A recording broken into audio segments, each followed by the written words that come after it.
still do writing. You need coffee or anything? I'm gonna go get him some food. He hasn't Okay. eaten, so. Joe, I'm just gonna search you, man. Make sure, can your hands up there, or do you just want me to He search you? looked guilty. I mean, I'm kind of cold, so... Well, don't take it off, don't take it off. Are your hands warm? Okay. Yeah, man. Despite the seemingly cordial exchange you just watched, 41-year-old Joseph Ferlazzo is at this point classified as extremely dangerous and unpredictable. And it's no coincidence the biggest officer at the Vermont State Police St. Albans Barracks was chosen to conduct this opening sequence of his interrogation. Long night, huh? Yeah. Any knives on those keys? Oh, you know what? There's like a little baby, Oh, that? I set that right there. Yo. We do this, you know, we always make sure anybody that comes in here doesn't have any knives or anything on them. Is that your wallet? Yeah. You set that there for me. We're just always, you know, hyper vigilant about everything. Yeah. So here, have a seat, make yourself comfortable. I think Amy said she's gonna get you some food. You said you were hungry? Yeah. Okay, we'll work on Let's that. see what we can get you. Thanks. You, Yeah, sure. what were you doing? Just going to the gas station? Yeah. She found you? Yeah? No way. Were you on the side of the road? Yeah, I was walking to the gas Stay station. chilling, huh? How you do this thing?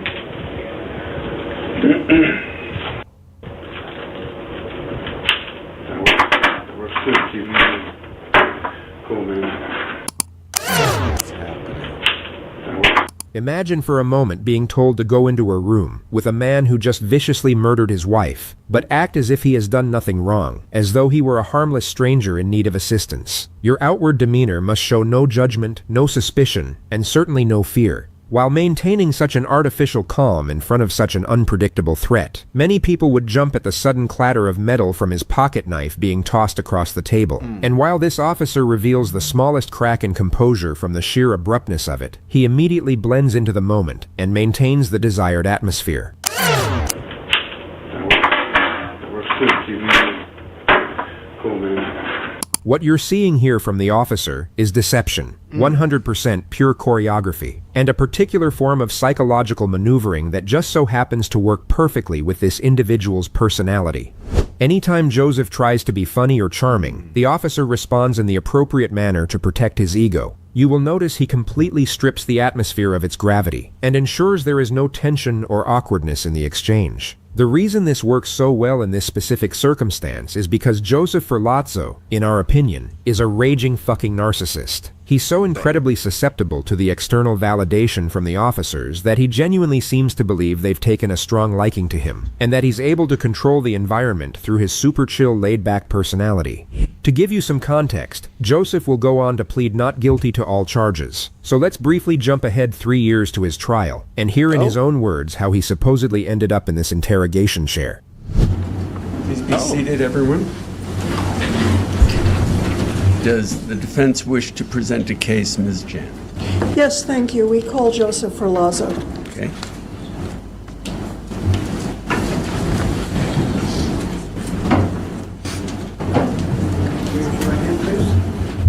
Solemnly affirm that the evidence you shall give relative to the cause now under consideration. So, Joseph, we're going to take things one subject at a time, okay? Very good. By the way, this motherfucker right here looks guilty. How you feeling this morning? Very nervous, very anxious, very tired. Yeah, I bet. Yeah. Okay. Reaches a point where you feel you need a break, let us know, please. Yes. The act he's trying to project here is that of a traumatized husband, a man who had no choice but to save his own life from an abuser. He frequently widens his eyes and performs these hard swallows to convey heightened vulnerability and emotional shock. Gestures that appear semi-convincing during direct examination, but will completely fall apart under cross-examination. So let's start with some easy information. Where were you born? I was born in Pennsylvania, in Reading, Pennsylvania. When did you move to Vermont? I moved to Vermont in 2012. Were you working as a tattoo artist at that time? Yes, I was. When did you meet Emily? I met Emily in Wow. 2018. And she's gorgeous. Why the fuck would you... And to be clear, we're talking about Emily Ferlazzo, who was your wife, right? Yes. How did you meet Wife, her? Dude? Well, I had initially met her through her friend Lauren. And if I can't remember her last And name. this how I know he's guilty. And if this how to know the juror will know he's guilty. If my wife just died and y'all niggas think it's me, I'm going ballistic. I'm like, this is a waste of time. This is a waste of resources. Y'all got the wrong guy. I'm not calm at all. I'm tweaked out. Lauren. Lauren was an apprentice in his tattoo shop who one day brought in her best friend Emily for a piercing. Like, When she left, I I'm made not- a comment I'm to not Lauren. I just said, I'm not I just- said that. My I was wife like, just died? that friend of yours is something special. My wife just I got said I wouldn't mind murdered. making her Not my died. next ex-wife. Murdered. Lauren laughed. You didn't start dating her at that point, did you? No. I think she was seeing somebody else, and I was seeing somebody else. Emily returns to the shop to get a tattoo. fuck? He claims that she called him afterwards, whereas records indicate he was the one who called her. She wanted to have more tattooing done. She's like, "Oh my God, like Sometimes I really she love can this confuse tattoo, like, That's not on him. and now I want more." A week and a half, 2 weeks later, Not saying she's he did it. she's back getting more tattoos. I'm asking her how she's been in the last 2 weeks, how her tattoo healed. Her demeanor was different. She told me she had just broken up with her boyfriend. She dyed her hair a different color.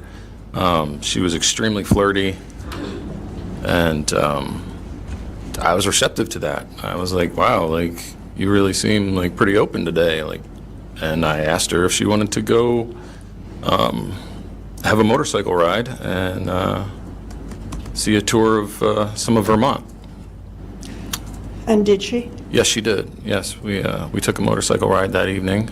So after that night, when did you see Lauren, excuse me, I keep saying Lauren, Emily next? Who the fuck is Lauren? The next day.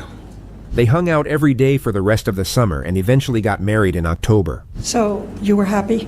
I was Oh. happy. And did she seem to be happy? Yes, she was.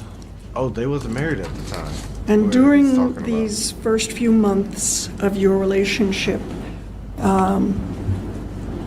what I've already asked you, you said it was euphoric and you were both happy, right? Yes, that's right. What's the matter? You're looking a little, Yeah, I'm feeling very emotional right now. what's bothering you? My wife I miss her. died. I miss her. Let me and- know when you're ready to start again. I'm okay. You're okay? I'm okay. He claims the first several months of the marriage were happy before things started going downhill. It led to, it led to He about to talk himself into jail. violence and Well, Violence. explain what you mean like by physical abuse started coming into our relationship. The only evidence of physical abuse in their relationship was of him abusing her, which colleagues in their work circles had suspected was going on. Where she would go through my phone and then respond by beating on me. that. Was she saying anything to you while this was happening? Yeah, just really, she was really angry. So, you're a fucking asshole. I don't want to. Do I have to swear? Do I have to I want quote? you to say what she said. Yeah. Okay. Yeah, she would say, you're a fucking asshole. I can't believe you're still fucking talking to this bitch. And it was a friend of mine that I'd known for years, and I told her that I would stop being physical with this friend and that our relationship wasn't going to dissolve because we were friends since 2014. Like, Was she angry? yes, she was. Yes, she was very angry. Yes, she was assaulting me So she was verbally verbally. angry Yes. and And physically Yes, ma'am. hitting you. Yes, physically. And did you ever hit her back? No, ma'am. You never contacted the police about any of the times that she assaulted you. The technical term for what you're seeing here is called drawing the sting. It's when the defense raises a damaging issue themselves before the prosecution can exploit it. And Joseph here seems to have practiced this one in the mirror a few times. oh wow. Did No, it's not their business. not their business. That's a motto that you live your life by, isn't it? I'm an independent person. I'm a very private person. I don't want to dump my crap on other people. They then got a dog, bought a camper van, and went to Bolton, Vermont for their 1-year wedding anniversary. This was our first like road trip. So why'd you do it? As a family. So it's very exciting. Okay. Yeah. And Emily too, she was in a good mood? Yeah, she was super excited to take Rosie out, and she was stoked to meet Nikki and Ariel. Nikki is his sister, and Ariel is her boyfriend, who they were meeting up with for the anniversary. The first night they got there, while alone together in the camper van, he claims Emily started becoming combative, saying the anniversary idea was terrible and the camper van was stupid. So I was like, yo, like, maybe just like pour yourself a drink and relax. He then takes the dog out for a walk and brings his handgun with him. It has tritium sights on it, so you can see in the dark. And that was, I had seen some, what I believe to be coyote. I like shown a flashlight and I saw a couple sets of eyes in the dark, so Remington's a pretty small dog. And I just wanted to be able to protect her. Magnificent valor. When he gets back into the camper van, he claims Emily starts berating him about the candles he lit earlier being too bright. And I said, it's not that bright, like, What does you could this always have just to roll do over. with the murder? Okay. She got up You're talking about and this camping trip. ran at me and grabbed one of the candles. What does He this claims have to do that with she the murder? begins attacking him with a candlestick. Where? Oh shit. She hit me in like my neck and head, and in my arms. I was like blocking. I had to restrain her. I had to like physically grab her by her arms and like hold her arms down. And she kept kicking. She actually kicked Remy. He says that he manages to push her onto the side of the bed and she calms down. I told her that that we're not your punching bags, and You said what? I told her that we weren't her punching bags. We weren't. She kicked Remy. For the record, Emily adored animals, and this statement was deemed extremely implausible by her peers. Joseph, on the other hand, was accused by his ex-girlfriend of kicking her dog on 2 separate occasions. Oh wow. And she was kicking me and punching me, and I pushed her back. Oh wow. And Piece of shit. I told Remy, I was like, "Yo, we're gonna take a walk." After the second walk, he gets back into the camper van, drinks a vodka. No, it's all right. You murder your wife. You murder your fucking wife. And you're a fucking animal abuser. You kick dogs and shit. You fucking piece of fucking shit. Never. Never, never, never, never, never, never, never, never, never, never, never do nothing to no animal, dude. Well, nothing to no dog or cat. I'm a dog person. Nothing to no motherfucking dog, man. The fuck? You evil son of a bitch, you. Look at this nigga. Oh, fucking Fairly Odd Parents. Fucking.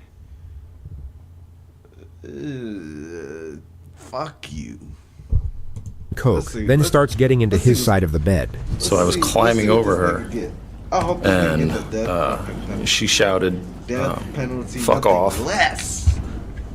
And she like threw an elbow at me, and elbowed me in my groin. And I said, "No more hitting." And How did she elbow you if you had her locked down on the bed?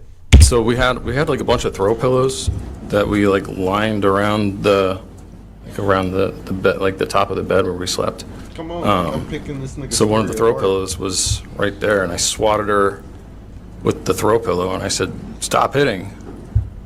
Please remember these next 17 seconds, which we're calling the phony fugue state. He tries to present a foggy, dissociated moment of recollection, with long pauses, forced ums, and a vacant stare. But it's pure performance, and we know it's performance because he'll completely contradict this manner of recollection during cross-examination.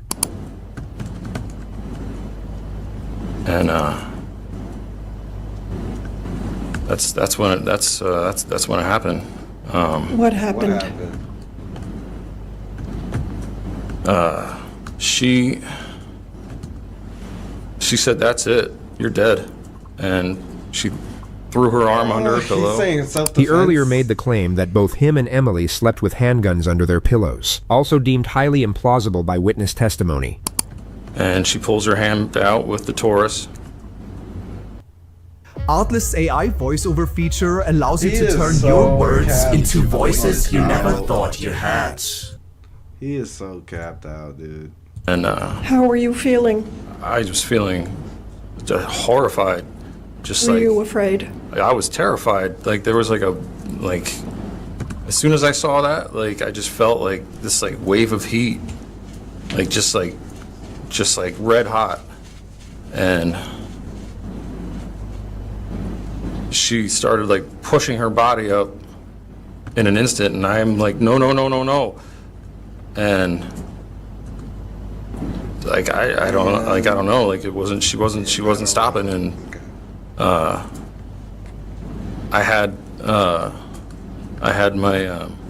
was holding my Glock. He'll later claim he was in the process of putting the gun under his own pillow. And she started just like coming up at me, and I just fired. Why? She was gonna shoot me. And you were afraid? Very. From this point forward, he claims to have no memory of the events that followed until he woke up in a police cell 3 days later. But according to corroborated evidence and witness testimony, he had breakfast with his sister the next morning, where he ordered a goat cheese omelet, a side of bacon, and a samosa. He then gave his sister a tattoo. When his sister asked where Emily was, he told her she was sleeping. He then sent a string of text messages to Emily's phone number.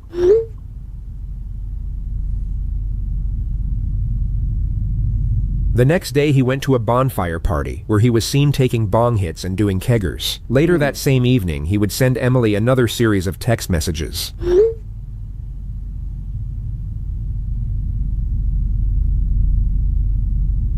He went for pancakes and a samosa once again the next morning, then sent Emily one final message.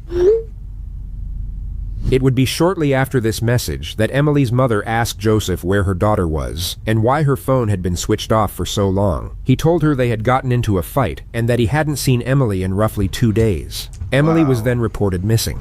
Roughly 7 hours later, as Joseph's friend was driving him back to where the camper van was parked, they noticed police had cordoned off the area. Joseph then told his friend to stop the car, at which point he got out and wandered off into the woods.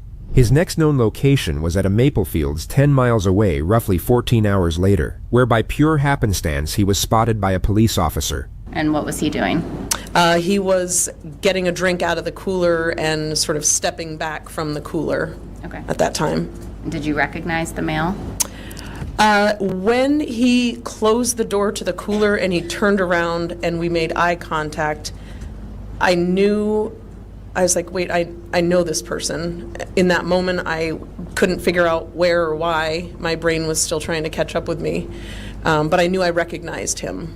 Okay. And that's crazy. Did you ultimately determine how you recognized him? Yeah, so he walked to the right and then turned to walk up to one of the aisles towards the front of the store, and he turned and looked at me again. And we locked eyes again, and at that point, I recognized that it was Joseph Ferlazzo. Okay. It seemed to me, based on my training and experience, it was almost as if he were trying to figure out, fight, flight, freeze, what do I do? Okay. And what did you say to him? I said, Joseph, it's you, right? Are you okay? This was Detective Sergeant Amy Nolan taking the initiative, and one of 2 reasons why the upcoming interrogation you're about to see unfolds the way it does. Joseph Ferlazzo was classified as a homicide suspect. She would have been entirely within her authority to draw her weapon, order him to the ground, and wait for backup to secure the arrest. Instead, relying on her experience and a remarkable amount of both courage and composure, she seized a unique opportunity when it presented itself. Okay. And what did he do in reply? He took his drink down, and his body language sort of deflated, and he said, "No, I'm not okay."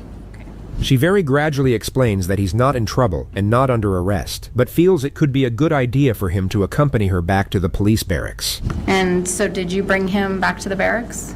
I did. The other thing that we did sort of in that halfway point was I asked him and explained before I could give him a ride. It was our sort of protocol that we had to pat somebody down for weapons before I could allow him in my cruiser with me, and also because I don't have a typical cruiser with what they call the cage in the back to separate the officer from a person that they've picked up for some reason. So he said that was fine. He indicated he had no weapon, so I patted him down real quick. So it was just you and Mr. Ferlazzo in the ride back to the barracks? Correct. And did you speak to him during that time about Emily? Not about Emily. I asked him, like I said, it was cold that day. I asked him, "Are you cold?" He said he was. I turned the heat up. I said, "Have you been out all night?" Based on the interactions that I knew had occurred the night bore. He said he had. She's really smart. I asked him if he, really was smart. thirsty, if he was hungry. He said he was. And so, again, I told him, I turned the heat up and I told him I would get him something to eat once we got back to the barracks. The journey to the police station took just under 7 minutes. The second factor behind how this interrogation unfolds is Sergeant Nolan's ability to brief her colleague at speed. It took roughly 30 seconds for the suspect to be greeted at the door by the precinct's commanding officer and walk to interview room 3, during which time she managed to relay the circumstances of his arrest and the precise approach required for this interaction. Cool, man. What time did your shift start? We start at 8. You did it. So I do like 8 to 8, like a 12 or something? No, 9. It's either 9 or 10 hours. I'm gonna go get you a sandwich, but will this hold you over? You're not gonna eat that? Okay, I'll go get ham, turkey. Somebody will eat that. I know. Somebody will. I know somebody. Bunch of cops around, somebody will. It was the closest food I could find. You know, fuck it. Bring it. All right, you got it. I appreciate your effort. You got it. All right, I'll get you a sandwich. I'm not a donut kind of guy. Really sweet, you know? Yeah, it's too much. I laid off sugar for a while. Yeah. Hey, man. Oh my God. You interested in a blanket? Yeah. Yeah, there you go. It's cold out there. You've been here for a while? Yeah, like 6 years. 6 years? Yeah. New faces, I guess, huh? I guess, yeah. A lot of turnaround. A lot of I'm turnaround. getting text updates. This from my guy wife. trying to have a Today was, normal conversation. My daughter's first day in daycare. Bro, what be wrong with awesome. people, bro? What really Good be pictures wrong and with stuff. people? Not yet. I asked for some. So I was nervous this morning. You were? Yeah. She's never been to a daycare or anything before. She's gonna come back with, like, a runny nose. Yeah, right. That's how I got what I believe was COVID. Did you? It was 2019. This cute little kid, literally his entire face was like a booger. Oh, yeah. But he was beautiful. He had these huge, like, saucers for eyeballs, like big long lashes like this. Yeah. And I'm holding them at arm's length, and I'm like, I'm looking at him, I'm like, I'm so sick from this. But it was cute. I bounced it on my lap. Sure enough, you got sick? So sick. Yeah. I think it was COVID. It was like a... Did you lose, like, smell and taste and all that? Not really. Yeah, so Not really. It was just kind of like your run-of-the-mill sort of flu. Yeah. He talks about COVID for another 2 minutes while the detective continues pretending to be interested in what he has to say. You know, I masked and I didn't mask and I touched things and I didn't use hand sanitizer every second, and really I just lived my life the way I was living it. Yeah. I just tested negative. Yeah. I'm pretty sure whatever the fuck that thing was in 19 was the thing. The big bad boogie monster. Yeah, right. Of the super flu that we had to shut America down for. Crazy times. He launches into a brief monologue on the global economic fallout of the pandemic. But then on the low, like, everybody's like spending their savings, so then it but then it jumped back up. Yeah. I imagine that's got to be pissing some people off. Probably. Cool. Joe? Are you the guy I'm going to talk to? Is it Joe or Joseph? Which do you prefer? Do you have a preference? Whatever's easier for you. Whatever you prefer. I'm James. James? Nice to meet you. Nice to meet you. All right, this is Seth. How are you? Dude, that's a bit nice office cleaning. Okay. Well, I'm just happy if it hangs right there. Do you want to sit on the... I don't need it for anything. All right. Just so you know. Yep. I appreciate it. Take your fingernails out. Hey, just, we're just going to shut the door just for privacy purposes. I'm sure you saw there's a few people walking around. The actual reason the door is being shut is because it locks from the outside, a standard safety protocol for high-risk cases in Franklin County. You need, The detective appears noticeably uneasy about the pocket knife being left on the table. He'll be visibly on edge during the early stages of this interrogation, yet still perform exceptionally well. And this is perhaps our favorite interrogator so far on this channel, because he is the exact opposite of the person he is sitting across the table from. Do you need anything? I see you got water. Somebody got you some food? Yeah, I'm good. Okay. I'm good. All right. So, like I said, my name is pocket James. knife This on is the Seth. table We is work for the crazy. state police. We're detectives. We've been trying to get up to speed on what's going on today, and it's our understanding that you might be able to help us kind of understand a few things. We are happy to listen. Our ultimate goal is to find Emily, and we're hoping that you can help us with that.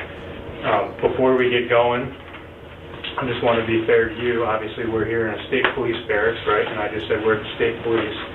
So I just want to make sure that you're aware of the rights that you have. So I'll read these to you. We're here in St. Albans, Vermont. All right. Well, why don't we, I think what would be helpful for me is just have you start from the beginning of what happened, and start from the beginning, and we'll listen. And then, maybe at the end we'll have a few questions, but we'll go from there. Is that fair? Yeah. All right, so I'll turn it over to you. So, kind of what happened?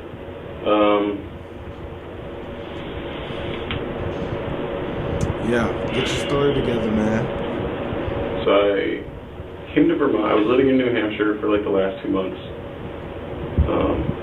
with my wife and her family. And I came to Vermont. We were supposed to have like a weekend away, like vacation, do some camping, like have some fun. And like as soon as I like put the vehicle in park, like my wife went completely berserk, like completely psychotic. And I shot her. Oh! As a result of that. And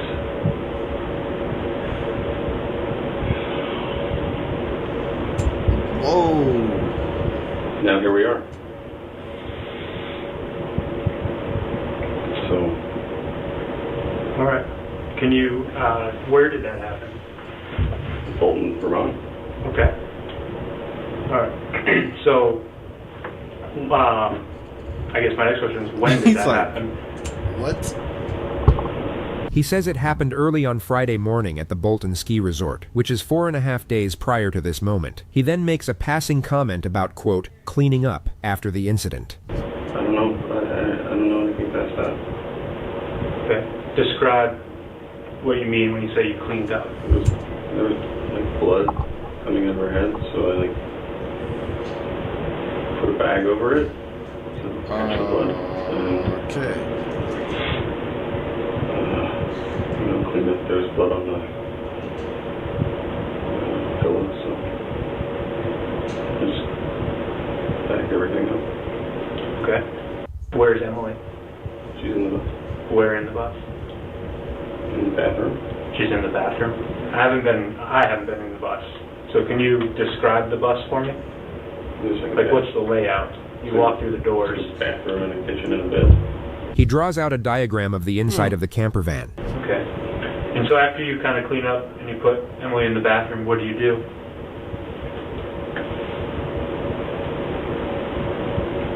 I don't know. I don't know.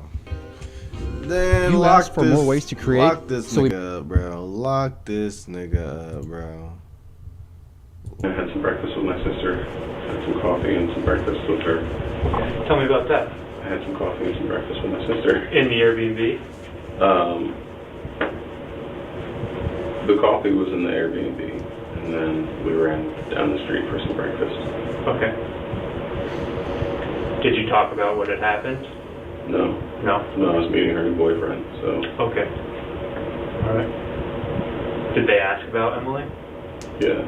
What'd they ask? Just like, what's her deal? What'd you say? I was like, yeah, I mean, you know, my role is like her husband, but also I'm just a punching bag, like.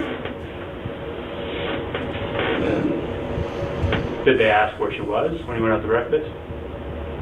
Mm-hmm. Yeah. What'd you say? She's still sleeping. Okay. He just confessed All right.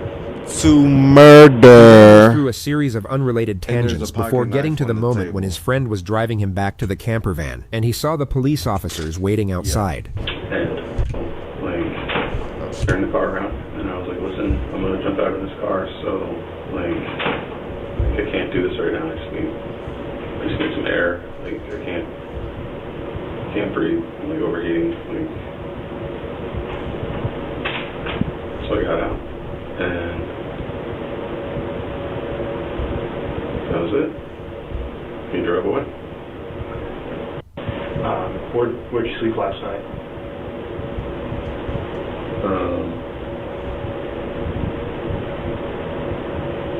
I found the tarp and just rolled myself up under a rock.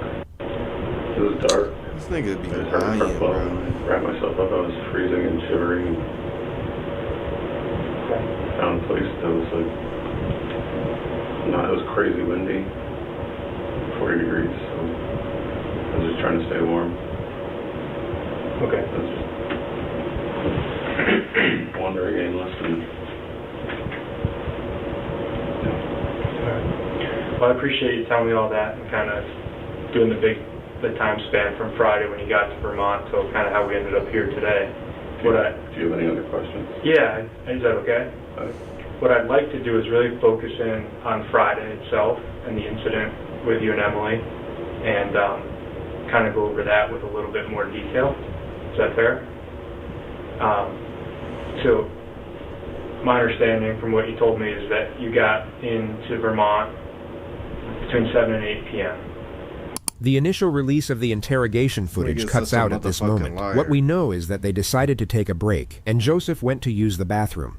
The footage resumes 13 minutes later. Joseph's demeanor while outside the interrogation room was reportedly bizarre, which officers later described as a feigned mild panic attack, noting that he appeared to be forcing a state of vulnerability as a way of presenting himself as the victim. You'll see remnants of it as he now interacts with the officer who escorted him to the bathroom.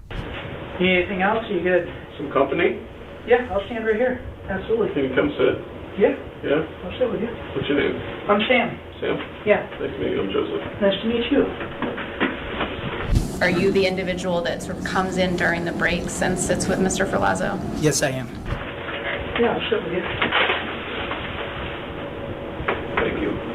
No problem.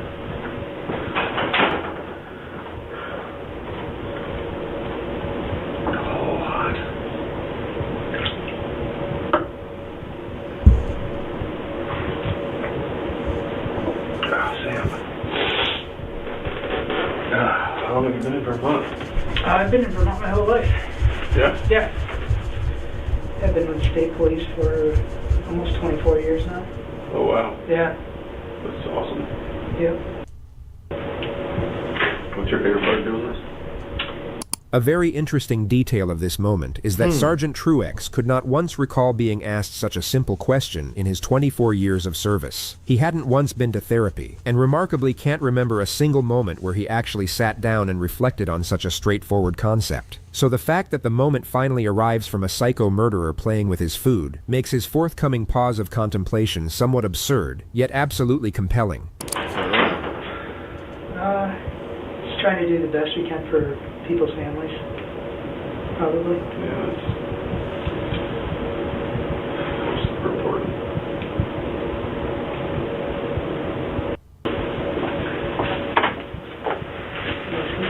Turkey sandwich? Yes, sir. Let me grab you a couple of yapping. He started talking. You don't eat carbs, do you? You took all the bread off. I noticed that. Smart man. Little lettuce wrap. Do what you gotta do, right? Well, I mean, if I'm not burning the calories, why would I put them in? Right. They ease back into it by asking him non-threatening questions, mainly about his travel patterns in the days following the incident. Yeah, I think I stopped at that gas station right there and just got right on 89.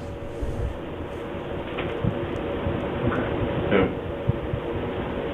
What was the plan with Emily's body? Like, if the police hadn't shown up last night at the bus, what was your plan?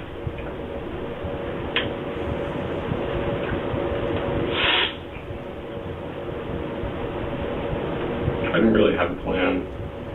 I was just gonna like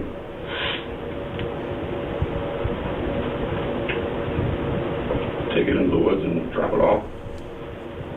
Where? I don't know. Like I said, I had no plan. I was just gonna take it into the woods and drop it off. Did you use your phone at all to like search anything? Relate like were you like, what do I do?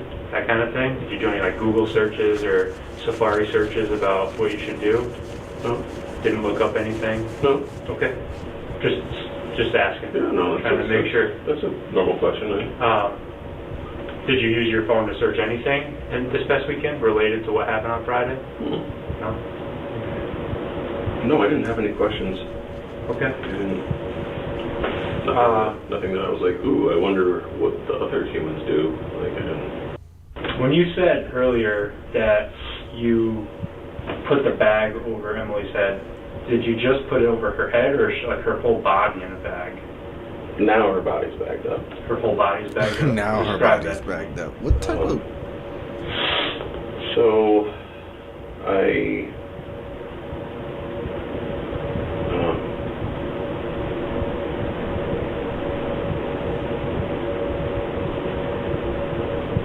cut her body and put it in multiple bags. Okay. Tell me about that. Like, how did you cut her body? For real? I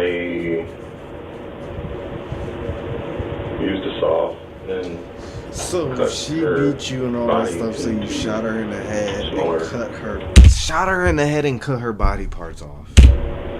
By You the know, way. backed it up. He's innocent. Take it in the Shot woods. after she's dead. Where did you do that? Self-defense, right? After she's dead, you go ahead On and the bus? mutilate her body.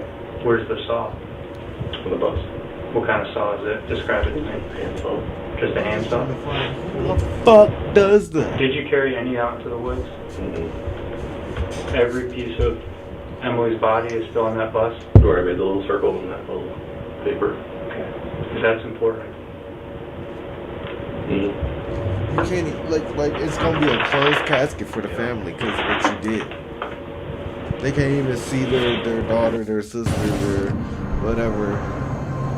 You killed them. You killed them. You murdered. Probably not an awesome way to have your day go. Well, those That's are the crazy. those Even are if the it's details self-defense, that you I was talking mutilated about her body that are after important for us to know. The fuck? Yeah. You know, I mean, at the end of the day, this investigation is going to take time, and those details will come out. But you know, I think it's better to hear it from you. So, with that being said, what else haven't we talked about that is important for us to know about what happens to Emily? That's it.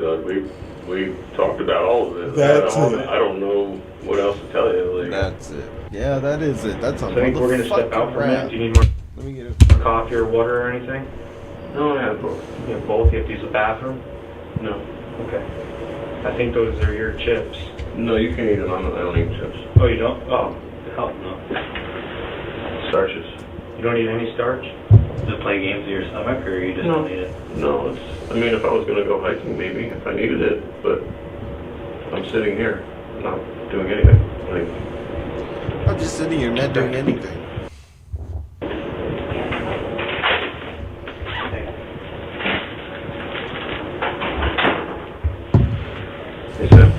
When you would leave the room and come back in, did he recall who you were?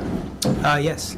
Passing moments like this may seem inconsequential, yet it's the prosecution's way of establishing mental competency, effectively neutralizing any possible argument that he was operating in a diminished or compromised state. How you doing, Joe? You feeling better? Oh, wow. Not really.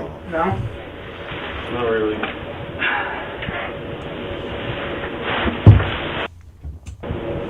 Yeah, because if I just murdered my wife, I'm gonna be in this self-defense. I'm gonna be in like this disassociated state. So past this part, like how much do you know about like the next part? Like in general, or? Yeah. So every case is a little bit different. You know, first of all, the other detectives are going to want to make sure that what you're saying is true. And Emily's on the bus. Yeah, you have cigarettes? I have them right here. That's first and foremost. Yeah. He said, thank you. Cigarettes. Yeah, I mean, we're going to verify some stuff, and then, you know. Cigarettes, huh? You want one? That's what I heard. Jesus. The conversation was reportedly casual as they went out for a cigarette. He could have ran. He could have. Something They're else keeping that it kinda comes to super mind, okay you know, with this. having this A open little bit conversation, too okay with might as this. well ask, is like, Ask me anything. you know, to Before this investigator went outside with Joseph for a cigarette, he was briefed on some additional details. One of them was that almost 12 years to the date, Joseph's stepmother was stabbed to death in her own home. The case was never solved. They also discovered that in addition to shooting his wife twice, he stabbed her 18 times. Oh, wow. is this the first time that something like this has happened? Yeah. Yeah.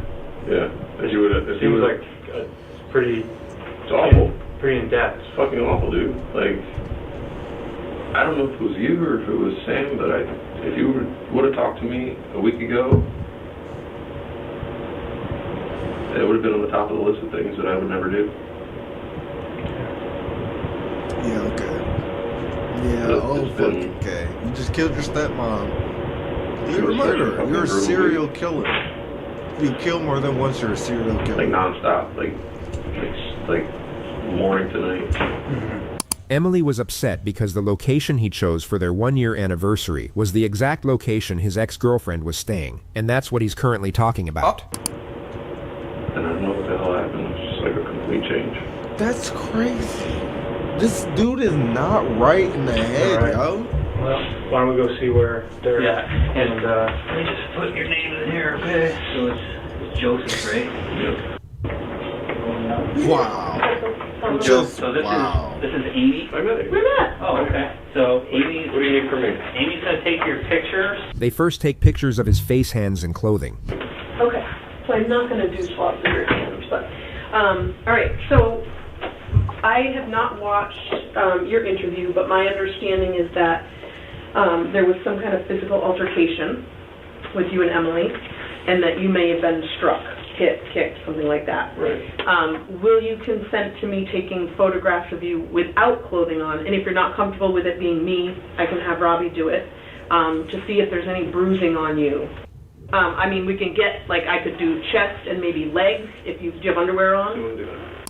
What the hell did we just watch? I mean, we can get, like, I could do chest and maybe legs if you have underwear on. This guy is so unbelievably creepy, it's almost unbelievable. Our personal take on what he's doing here must have something to do with Sergeant Nolan's tactical display of approachability during their encounter. Something that Mr. Ferlazzo has catastrophically misread, and maybe feels he can use to his advantage in this situation somehow. Or perhaps just deepen whatever distorted sense of self this is feeding into. Whatever the case, it's just so excruciatingly embarrassing that we almost didn't put it in this video. If you're willing to let me, as part of the consent, to do photographs of your body as well? Okay. Not a single bruise or scratch was discovered on his body. Not one. Though he was sure to point out some ever so slightly reddish marks on parts of his skin that he could have got from sleeping out in the woods, or perhaps a moderately hot shower. The moment he was finally informed that he was under arrest and going to jail was regrettably not captured on video. As mentioned before, the initial release of this footage came partially redacted, but you can rest assured that it will all come full circle before this video concludes. Wow. Okay. All right, you're all set. Thank you. Cross-examination. Let's go. Let's hear it. Let's hear it.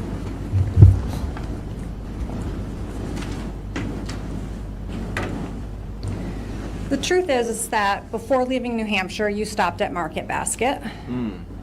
The Market Basket supermarket was where he went to buy the tools to dispose of Emily's body. A moment beyond what he's now claiming to remember. And you'll notice how incredibly attuned he is to the challenges directed toward this assertion. His claim of having no recollection beyond a certain moment is designed to support the idea that he entered some kind of fugue state brought on by shock, suggesting that in his right mind, he would never have dismembered his wife or attempted to bury her in the woods. It's also the explanation he leans on for why he failed to clearly articulate during his interrogation how gravely his life was in danger, the key detail of his self-defense claim.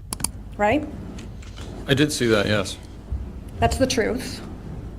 I saw that on the PowerPoint. And it's the truth. I don't remember it, but yes. And you spent $60.43 at Market Basket? Okay. Is that what happened? I Yes, don't remember sending the text, that's but what you have happened, it there in motherfucker. front of you, so. And you said to her, I'll see you in the morning. All right. And you said, you still drink coffee? All right. Said that to your sister? That was what I said to her? That's you have that? Would you like to see the text? I don't remember the text. I don't remember the text exactly, so if you have them, then, Do you want to see them? I mean, I don't have to. If you're gonna read them to me, then we can do it this way, or. So you've testified that Emily was mad when you got to Bolton. This motherfucker. She was angry. A detail mentioned by several people in the courtroom who knew Ferlazzo personally was that parts of his speech and articulation had noticeably changed during this testimony, especially the word yes. The way you'll hear him say this word isn't how he usually spoke. So Emily's mad at you. You guys argue, is that correct? Yes. And she's rebuffing you. Yes. She doesn't want to dance. Yes. No. Yeah. She doesn't want the candles on. Correct. She just wants to go to bed. Yes. Yes. She didn't say anything to me. She went and laid down in the bed. Yes. Yes. She's facing outward, this nigga. scrolling on her phone. Yes. Yes. You're sitting down on the couch, This nigga is such a dumbass. correct? Yes. When Emily's saying these hurtful things to you. You're sitting on the couch. No. You're in the bed. No. You're standing in the aisle. Yeah, I was doing some. You're yoga dancing. Yes, that's correct. You light some candles, Yes, and Emily doesn't like the candlelight. that's correct. And she tells you to put them out. That's also correct. And you don't put them out. No, I don't. bet he's telling And it in she reverse. gets up and she grabs one of these He candles. is the one who is saying These big this Yankee and that, candles. And, Yes. And he's Glass. the aggravating Yes, ma'am. one. Heavy. Very. And she starts hitting you in the head with it. Yes, ma'am. Like And in the body. reverse. Yes, ma'am. But you have no bruises, no And you're able to scratches, grab onto her. no nothing. And get the candle away from her. That's correct. And Nothing. that on is your over. body. She goes and lays back down. Yes. Let me watch. When you came in, she was in the bed. Yes. And you Stop saying yes. are trying to relax, Yes. trying to enjoy your vacation, Yes. and you make a decision. What decision? The decision that you need to stop this. Yeah. I was having some drinks and smoking. You decided enough is enough. I'm going to put an end to this. No. You got Well, up. how did she die then, you motherfuck? During direct examination, he had a 1,000-yard worried stare as if lost in reflection. Here, he almost continuously glares at the prosecutor, perhaps thinking that projecting this abrasive display of confidence will render him more credible. The issue is that during direct, he presented himself as a broken husband who struggled to recall anything closely connected to the incident. Yet now he's steely-eyed and steadfast. You could argue that the change in questioning style caused the shift in his energy, but it's the extent of the shift and the complete disappearance of the emotional fragility he displayed earlier that makes the argument he is being deceptive. And just to be clear, I believe he's being 100% fraudulent in both these instances. His true self is still an enigma that I doubt has appeared once in this video. You got up from the couch where you were having your drink. I wasn't on the couch. You told the police that you got up. I don't remember talking to the police. You heard Now yourself niggas tell don't the police that you remember got up. I saw a video. And you heard yourself tell the police that you got up. I saw the video. And you got your Glock. Are we talking about the video? You deserve more views. Your latest video Yo, has that the nigga's potential to stupid. reach millions, but somehow... You realized that you had just shot your wife. You didn't call 911. Right. No. That's correct. You didn't go and get your sister. No. You told the police that you put her wallet in a bag. I don't remember talking to the police. I understand that, Mr. Ferlazzo, but you've listened to the video and you've heard your words. So you told the police that you put her wallet in a bag, correct? I did see the video. And you heard you utter the words, I put her wallet in a bag. Yeah, I don't remember that. You heard yourself say those from things. on the video? Yes. I saw the video, yeah. And you heard yourself say, I put her wallet in a bag. Yes, I did. You're able to give her that tattoo and successfully give her that tattoo. Still, Still. no memory. Still no memory. Oh, if I'm the prosecutor, I'm going up there Mr. and slapping Ferlazzo, the that is piss your out of him. contact information, right? What do we got here? What You we got did, here? Your murdered wife is remember what what we day got of the week here. it was when you were meeting with James and Seth? From the video? You don't remember? This is my favorite moment of cross-examination. He's about to make eye contact with the prosecutor, and something about how she responds, and perhaps how she looks at him, will shake his feigned exterior just that little bit. From reality. I saw it. We are talking about the video, right? We're talking about reality. Okay.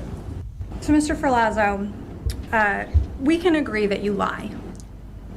Oh, wow. Yes, I have lied to people. You're lying today. About? Everything. I'm sitting here giving you my recall of what I have to work with. No questions. So as you heard earlier, multiple segments of Joseph's interrogation were redacted before the footage made its way onto social media. Yet the prosecution made certain the jury viewed it in its entirety.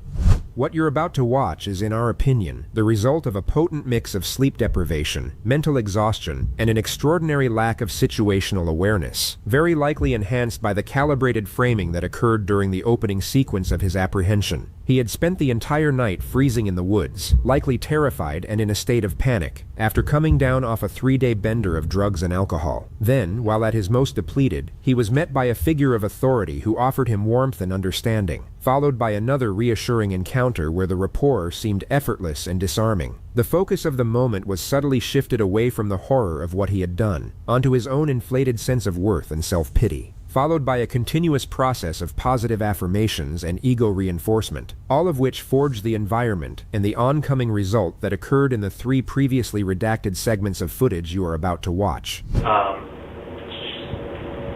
does that turn into, I heard you say that you shot her, so explain how that incident continued.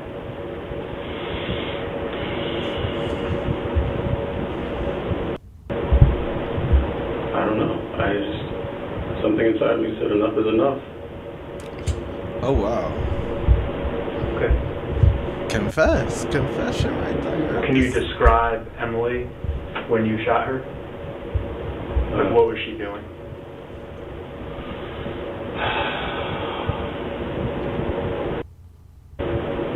She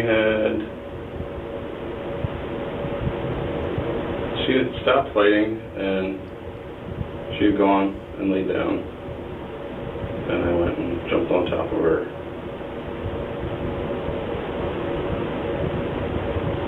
And I shot her in the head. Okay. How many times? 2.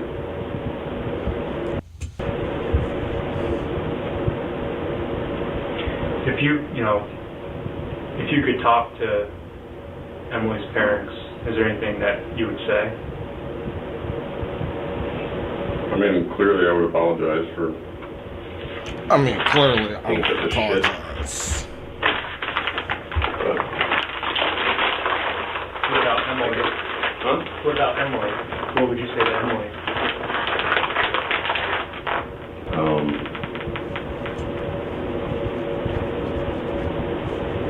You don't fucking treat people like this. Boy. Boy. I can tell you that I wish it didn't happen. I wish I could turn back time. I wish that I was just, I don't know. I don't know if you've ever just like wanted to be a dick, but I mean, I don't do it that well, like, so He said, I'm usually just like, okay, like, he said, you're fucked. talk about it, fix it, you know, whatever, but So you felt she was being kind of like a dick just to be a dick?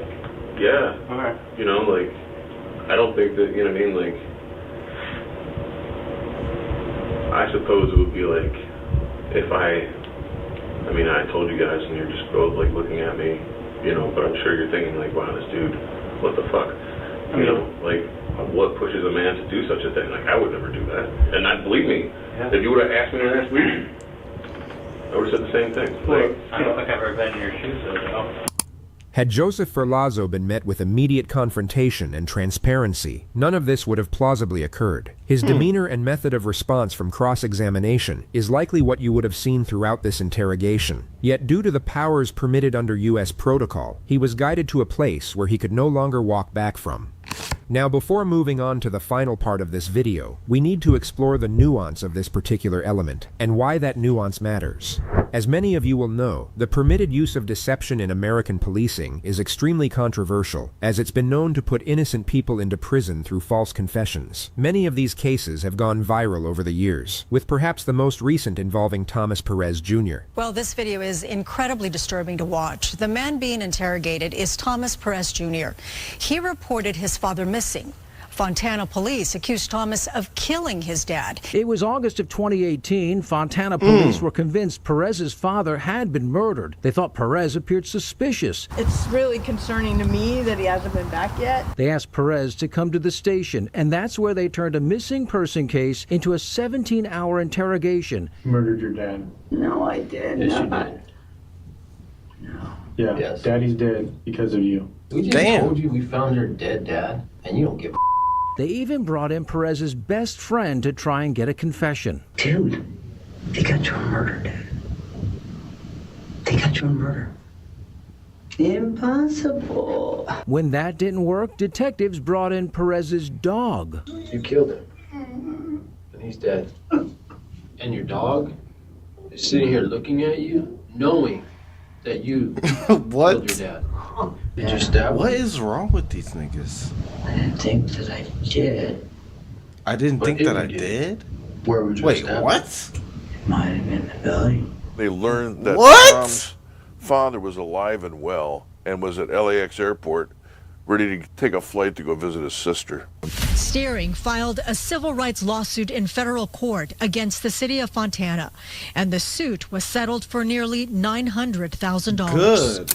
Now, while both of these cases fall under the umbrella category of deception, you may have noticed they were starkly different in nature. One consisted of the futility technique and maximization. The inevitability of outcome was imposed to such an extent that it caused the subject to have an emotional crisis, while the other consisted of rapport development and minimization. There was no applied pressure nor manufactured sense of urgency, and the subject was given the space to construct his own perception of the situation, then full flexibility in how he chose to respond. One worked through fear and coercion, the other through guile and manipulation. But more importantly, one can cause considerable harm to the innocent, while the other presents a far lower risk of doing so. And as you've seen throughout this video, it can be somewhat effective when used correctly. But anyway, here's the remaining segment of Ferlazzo's redacted footage, right about the time where he realizes he just told on himself.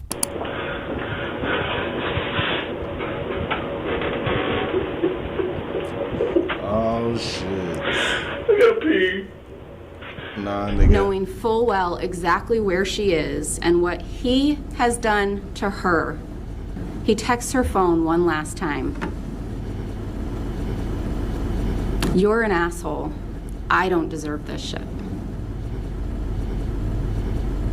Ms. Adams told you in the state's opening statement that this case and this crime is about ego, Mr. Ferlazzo's ego, and Mr. Ferlazzo's nearly 42-year-old ego being unable to accept his 22-year-old wife disrespecting him. An ego so inflated that after killing her, taking her life because he didn't like the things she was saying to him, because she didn't want to be with him anymore, he calls her an asshole. He tells her that he doesn't deserve this. The state submits that it is Emily, and only Emily, that did not deserve this. How do you find Mr. Ferlazzo on the count of first-degree murder, guilty or not guilty? Guilty. Guilty. Ms. Jantz, would you like us to poll? I would. And Mr. Zago, is that your verdict? His reaction wasn't recorded as his term was read out, but Joseph Ferlazzo was sentenced to 45 years to life in prison, a punishment many have argued was unexpectedly lenient. He was subsequently investigated for the cold case murder of his stepmother. No charges have since been filed, and the case remains open to this day. Wow. Imagine being able to build anything. That's just crazy, chat. What be wrong with niggas? What actually be wrong with niggas, bro?